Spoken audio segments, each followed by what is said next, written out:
Olá pessoal, tudo bem com vocês? Então, vim aqui hoje mais um vídeo, mais conhecimento para todos, né? Espero de fato tenha uma relevância, né? Essas informações para a vida de cada um de vocês.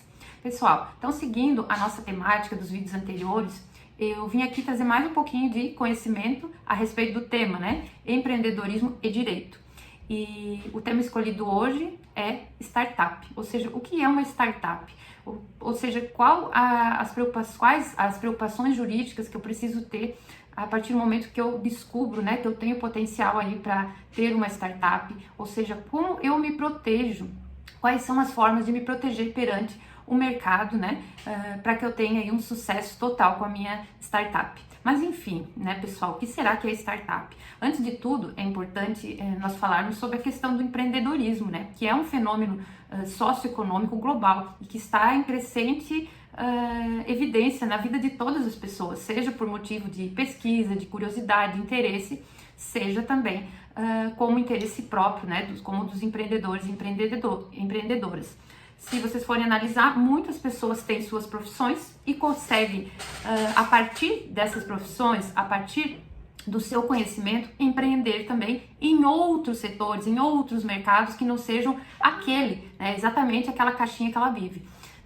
Eu, por exemplo, sou advogada já há quase 15 anos, também sou professora universitária há mais ou menos um pouco mais da metade desse tempo, e também sou empreendedora, né? A atividade que eu escolhi para empreender está extremamente vinculada ao direito e aos meus conhecimentos jurídicos, e eu consegui também empreender nesse aspecto. Então, assim, a minha realidade é a realidade de muitas pessoas hoje aqui no nosso Brasil, e por isso e por tantos outros motivos, eu resolvi compartilhar com vocês informações extremamente relevantes, né? E úteis aí para a vida de todos, especialmente empreendedoras e empreendedores de plantão que gostam de estar bem informados. Então vamos lá, gente. O empreendedorismo, né, enfim, está em foco, né? E a aceleração com inovação e tecnologia também trouxe aí uma aceleração muito grande no que tange a conceito, né, a evolução do conceito de empresa. Ou seja, né, pessoal, nós empreendedores, muito mais do que o sonho, né, de construir algo próprio, de construir algo diferente, nós temos um impulso aí automático do próprio mercado, ou seja, o número crescente de oportunidades faz, eu acredito, qualquer pessoa nos dias atuais pensar em alguma coisa, ter alguma ideia, né? Então, tanto o próprio sonho, né, tá lá no sangue, na raiz do empreendedor, mas como também, gente, a crescente, né, o crescente desabrochar de tantas oportunidades que o mercado vem jogando na nossa frente, né? E muitas vezes a gente até pensa, tal, de repente podia fazer tal coisa. Muitas vezes, gente, essa ideia que parece, né, até sem sentido, pode ser, sim, o futuro, a inovação e a mudança de alguma coisa até que possa existir, mas que aquele detalhezinho vai fazer toda a diferença, tá bom? Então, por isso que eu digo que esse fenômeno que é o empreendedorismo, ele tem hoje em dia uma forte motivação, né? Tanto já pelo que estava, né, no coração, na raiz de todos os empreendedores, como também pelas modificações, assim, por toda essa flexibilidade do nosso mercado atual. Ok, pessoal? Mas enfim, o que é uma startup, né? Vou trazer um conceito para vocês que pode embananar mais a coisa ou pode esclarecer, né? Mas fiquem tranquilos, a gente vai desmembrar, né? Enquanto professora, eu gosto muito, né, de dividir a frase, de explicar, de buscar a interpretação correta. Então, para mim, vai ser tranquilo trabalhar esse conceito com vocês. E é claro que eu fui buscar um conceito, né, de startup numa fonte muito segura, né? Por meio, né, de inclusive uma pessoa que foi responsável pela criação dessa expressão, assim como nós tivemos a criação da expressão marketing, né, nós tivemos a startup que surgiu, né, lá no Vale do Silício, né, em meio a um intensivo de estudos e inovação e tecnologia.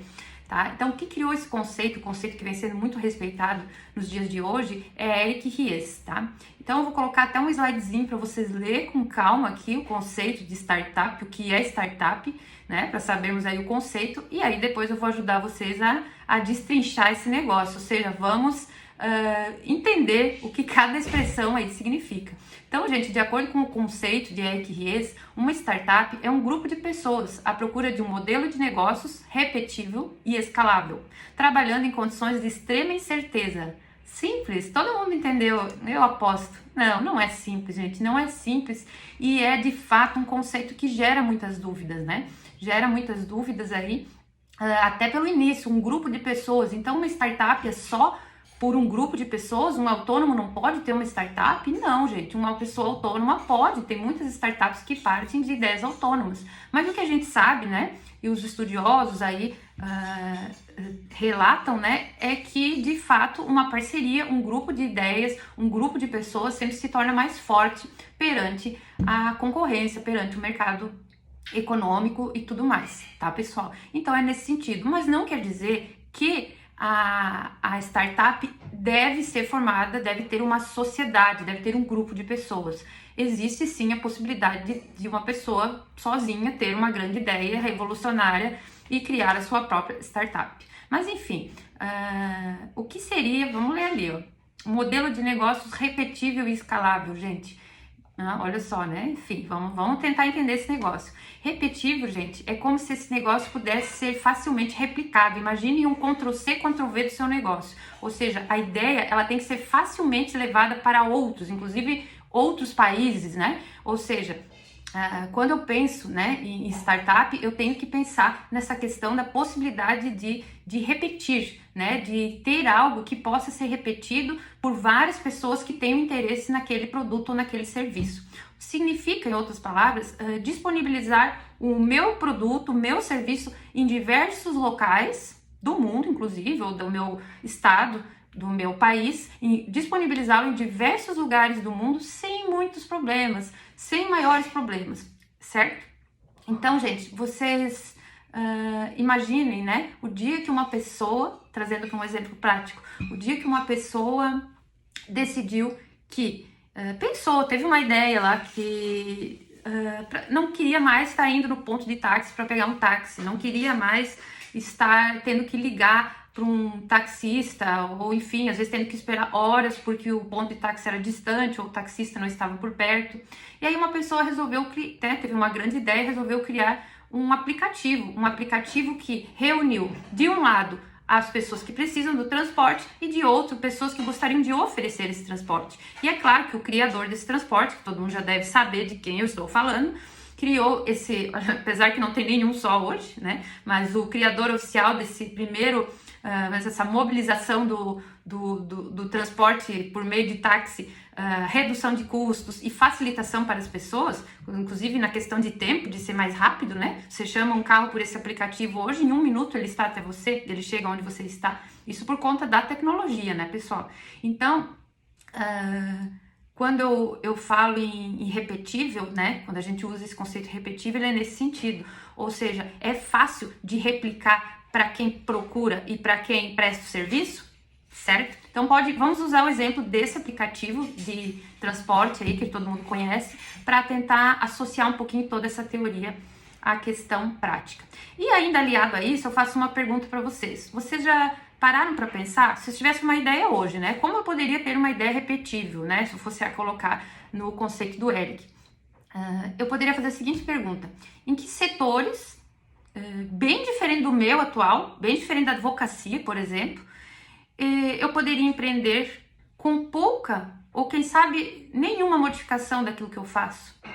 Né? Vocês já pararam para pensar nisso? Vale a pena, tá, pessoal? Vale a pena. Né? A gente acaba parando e descobrindo aí que tem muitas coisas por vir, né? A maioria das profissões, das atividades do futuro, a gente nem imagina. Por quê? Porque depende de pessoas que pensem, né, no futuro e que tenham essas ideias. E quando eu tô falando em futuro, gente, eu não tô falando em coisas inéditas que nunca ninguém criou. Muitas vezes é um detalhe, é a modificação da utilidade daquilo que já existe que faz toda a diferença. Tanto que todos nós sabíamos que táxi sempre existiu, né? Mas a facilitação, tanto com a redução de custos que esse aplicativo nos trouxe, realmente foi o diferencial. E sem falar na questão da hotelaria, que tem outro aplicativo que também, né, fez com que agora você consiga reservar casas, apartamentos, sem precisar de um hotel, depender do tipo da viagem, da hospedagem. Ok, pessoal? Espero que todos tenham entendido o que o Eric quis dizer quando ele trouxe essa expressão que uma startup deve ser repetível. E o que seria uma startup, uma empresa escalável, gente? Uma das principais características da startup é ganhar força e crescer com muita impulsão, né? Ao mesmo tempo, gente, esse crescimento e essa força, ao mesmo tempo que isso vem, junto com ele deve vir o quê? A sustentabilidade. A sustentabilidade do negócio e do próprio planeta, certo? Então, gente, devido ao baixo custo de muitas startups, delas ter um custo muito reduzido, essa é uma característica de que diferencia, por exemplo, uma startup de uma empresa comum, né, tradicional que a gente conhecia, onde deveria ter o galpão para colocar o maquinário, o prédio do escritório, enfim, às vezes muitos trabalhadores.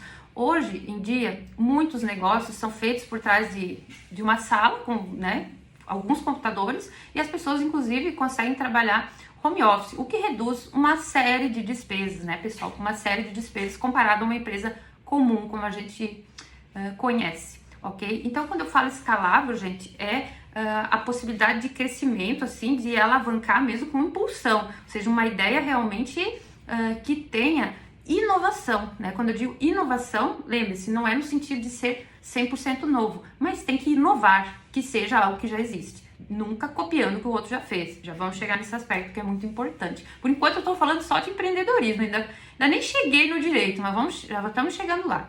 Tá bom, pessoal? Já vamos chegar no direito e eu vou trazer para vocês aonde, né, que o direito vai ajudar a constituir tudo isso.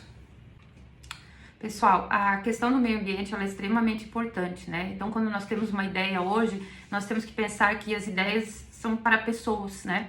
E as pessoas precisam de um mundo para viver. Então, eu preciso também cuidar do mundo para que ele tenha pessoas, né? E eu continue podendo oferecer meus serviços, ter as minhas ideias e tudo mais. Então, a questão sustentabilidade, ela também é algo que está a par, né, das startups, tá? Só para a gente deixar isso claro. E que perguntinha nós poderíamos nos fazer aplicando o conceito de escalável, né, a nossa prática, né, trazer para a nossa prática. Ou seja, nós poderíamos nos perguntar o seguinte: o que eu posso inventar? Ou seja, essa minha ideia vai fazer com que outras pessoas tragam novos clientes? Ou seja, eles vão realmente achar interessante ao ponto de trazer um amigo para o meu negócio? Eu posso fazer esse tipo de pergunta para responder a característica escalável, né? Se o meu negócio vai expandir, né, com rapidez ou não. Até porque, gente, não só em startups, mas qualquer tipo de empreendedorismo atualmente de certo modo flexível. Ou seja, por mais criativa que a nossa ideia seja nesse ponto hoje, dia 19/10/2020, daqui a um ano já não sei como é que vai estar, como é que vai oscilar o mercado, se isso já vai ter utilidade ou não. E para finalizar não, que ainda tem a parte do direito, calma aí, espera aí que é importantíssimo. Vamos lá, não tinha como, né, passar pro final diretamente, eu quis pelo menos trazer aqui uma singela explicação para vocês do que é startup, para vocês entenderem o conceito e entender a importância, gente, a importância de ter o direito a par, né, hoje em dia do empreendedorismo, como o direito vai estar a par de tudo isso, né? Já falei até sobre sustentabilidade, né? Então hoje o direito ambiental, nós temos estudos, especialistas aí que se aprofundam realmente nessas questões e podem estar auxiliando, inclusive na constituição de uma startup, no que tange a questão da sustentabilidade, enfim, por aí vai, pessoal. Vamos voltar aqui para finalizar esse conceito. Aí lá no finalzinho ele fala, num ambiente, né, de extrema incerteza, em condições de extrema incerteza. E essa palavra dá medo, né, no final, extrema incerteza. Para vocês terem um pouco mais de medo, não, é fato, gente.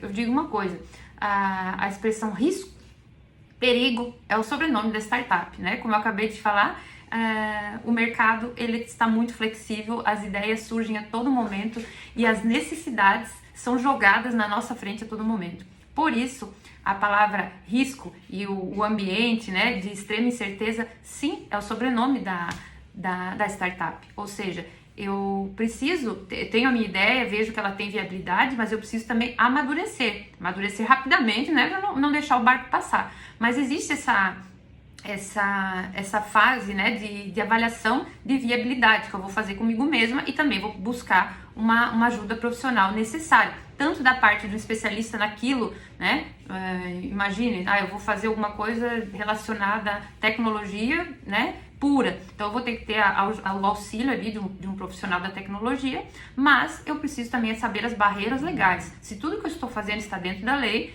né, e eu não vou ter, né, um investimento aí para depois, né, nadar e morrer na praia. Então, gente, o direito, ele vem sim amarrado a tudo isso. O direito vem amarrado a tudo isso e eu vou trazer para vocês alguns aspectos, né? Eu nem vou falar tanto aqui na questão do risco ali, da extrema incerteza, porque eu acabo que vou me repetir o que eu já falei, né? A gente pode até absorver de tudo que eu já falei. A questão da rapidez com que o mercado se transforma e, sem correr risco, seria impossível criar qualquer negócio nesse ambiente, né, pessoal? Então, faz parte do sangue aí do empreendedor, né? Mas vamos para frente. O que o direito, qual é o papel do direito, né, em tudo isso? É total, gente, é total. Ou seja, como eu falei para vocês, além do especialista na área, que geralmente é você mesmo, que já sabe como funciona aquele negócio, já sabe o público e tudo mais, tanto que teve uma nova ideia, você precisa do suporte jurídico, certo? O suporte jurídico vai fazer o quê, gente? Vai viabilizar a sua startup. Quais são os pontos mais importantes, gente? Mais importantes, que você não pode deixar de consultar um especialista, de fazer tudo certinho. Por quê? Porque tudo acaba que vai pro lado financeiro, gente. Vocês vão acabar gastando, fazendo as coisas erradas e depois, né, perdendo todo esse investimento. Então tem que fazer as coisas corretamente. O profissional jurídico vai auxiliar vocês no quê? Nas questões principalmente de responsabilidade civil, né? Hoje nós temos aí a Lei Geral de Proteção de Dados, que já é um baita estudo a ser feito por conta da responsabilidade civil envolvida. Mais um detalhe, gente, startup tem que ser virtual? Não necessariamente, gente, só que é difícil ter uma startup que não seja digital, virtual, não seja por aplicativo, por plataforma, porque, gente, por outro meio não vai acompanhar, né? Mas não é impossível, tá? No conceito de startup não tem a obrigatoriedade de ser virtual, digital, tá? Só para deixar isso claro também.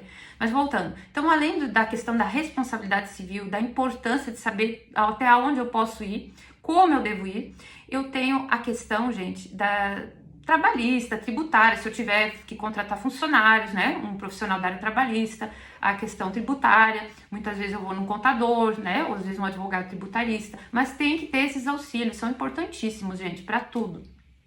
E principalmente, gente, chegamos no ponto-chave do direito em si aqui. Tive uma ideia, criei, antes de tudo, gente, mas antes de tudo mesmo, garanta que ninguém vai copiar. Como que eu vou garantir que ninguém vai copiar a minha ideia, a minha inovação da minha startup? Como, gente? Através de um certificado de que aquilo é meu. Como que eu consigo esse certificado? Por meio do registro daquela minha invenção ou, quem sabe, por meio da patente, né? Para começar, o profissional do direito e as empresas de registro de marcas e patentes que entram muito bem nesse momento. Por quê, pessoal? Porque eles vão saber analisar se o seu caso é, de fato, protegido por meio de registro ou se pode sim, tem uma inovação extrema que pode ser objeto de patente. Isso é muito importante, gente, ter o auxílio de um profissional no sentido de vocês garantirem, né? Claro, né? Você pode ir atrás de tudo isso sozinho e tudo mais, mas são assuntos bem delicados, bem complexos, gente, e que demandam pagamento de custas, né? Para entrar com pedido de patente, tanto como para entrar com pedido de registro, tem que recolher custas iniciais perante o órgão competente. E esse órgão não devolve o dinheiro se você fez o pedido errado, certo? A internet, né, trouxe essa possibilidade de acelerar o nosso negócio, a expansão do nosso negócio, a expansão do nosso lucro, mas também acelerou o conhecimento por terceiros da nossa ideia. Então, antes de sair lançando a sua ideia por aí, entregando ela de bandeja para qualquer pessoa, gente, protege, busca o caminho correto e faça a proteção dessa sua invenção. Valeu? Se gostou, deixa o comentário aqui, curte aí, pessoal, e não deixa de seguir meu Instagram, que logo a gente vai ter mais um videozinho com mais informação para vocês relacionada a empreendedorismo e direito. Um abraço!